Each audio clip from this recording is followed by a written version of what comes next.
లక్ష్మి ఎవరు? నేనేనే.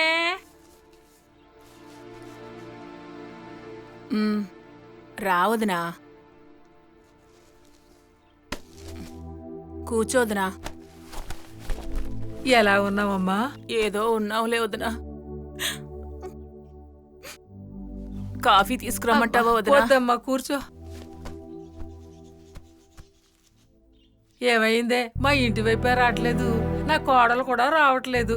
అది చిన్నపిల్ల, నువ్వైనా దానికి చెప్పొచ్చు కదా. అది చేసిన పనికి నీ ఇంటి గడప ఎలా తొక్కమంటావు వదినా? నా మొహం ఎలా చూపించను వదినా? నువ్వే చెప్పు వదినా. దానికైనా అలా వదిలేస్తామా? జరిగింది ఏదో జరిగిపోయింది, అదే తలుసుకుంటూ కూర్చుంటే ఎట్టా? దానికి నువ్వే అర్థమయ్యేటట్టు చెప్పాలి. నన్నేం చేయమంటావు?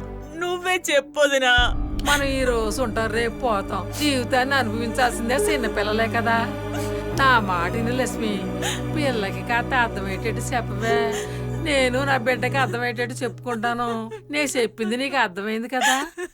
అర్థమవుతుంది వదినా.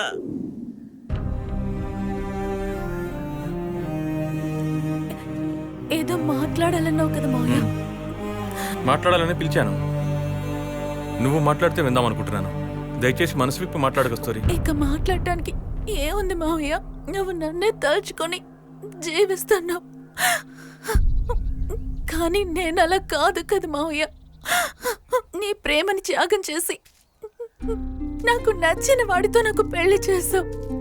నీ గురించి ఆలోచించుకునే లేదు, నాకే లోటు లేదు మావయ్య.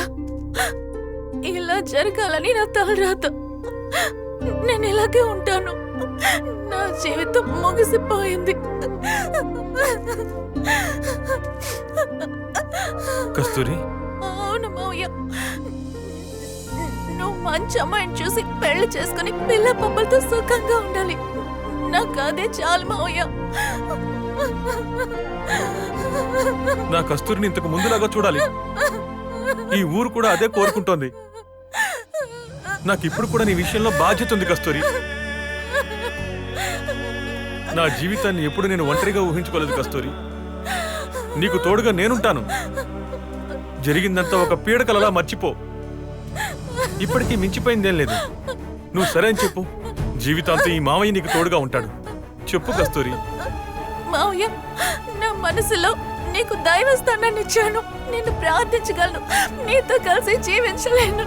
క్షమించు మావయ్య. కస్తూరి ఆగు.